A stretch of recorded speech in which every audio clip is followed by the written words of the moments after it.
اب میں محمد عابد رضوی صاحب سے کہوں گا حدیث رسول صلی اللہ علیہ وسلم کی روشنی میں کیا فضیلت ہے زکوٰۃ اور فطرہ دینے کی؟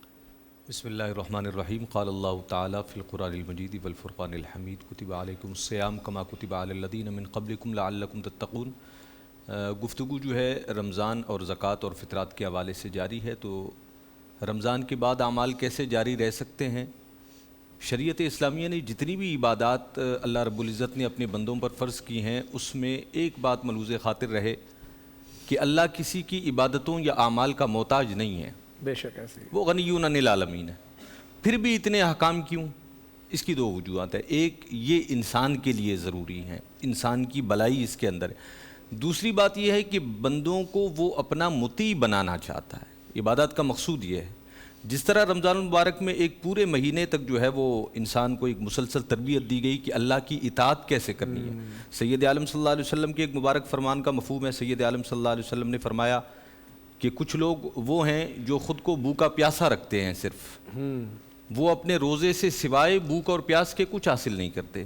یعنی عبادت کی روح اللہ کی اطاعت ہے، اگر اطاعت اس میں نہ ہو تو پھر وہ عبادت بھی اجر و ثواب کا وہ پیمانہ نہیں رکھتی جو ایک انسان کے لیے ہونی چاہیے۔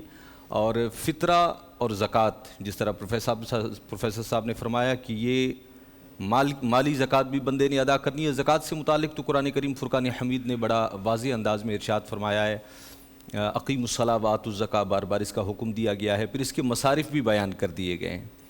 اور ہمارے یہاں رمضان المبارک میں ادائیگی زکوٰۃ کا زیادہ اہتمام اس لیے کیا جاتا ہے کہ رمضان میں اعمال کا اجر بڑھا دیا جاتا ہے، جبکہ زکوٰۃ کے لیے ضروری نہیں ہے کہ ماہ رمضان ہی ہو، بلکہ ایک سال گزرنے کی شرط رکھی گئی ہے۔ صاحب نصاب آدمی کے مال پر جب سال مکمل ہو جائے گا، وہ کوئی بھی مہینہ ہو، وہ اپنی زکوٰۃ ادا کرے گا۔ ہاں، رمضان المبارک میں نماز عید سے قبل فطرہ ضرور ادا کرے کہ سید عالم صلی اللہ علیہ وسلم نے فرمایا کہ روزے میں تم سے جو بھول چوک، تمہارے الفاظ میں، تمہارے کلام میں جو غلطیاں ہو جاتی ہیں، یہ اس کا کفارہ ہے۔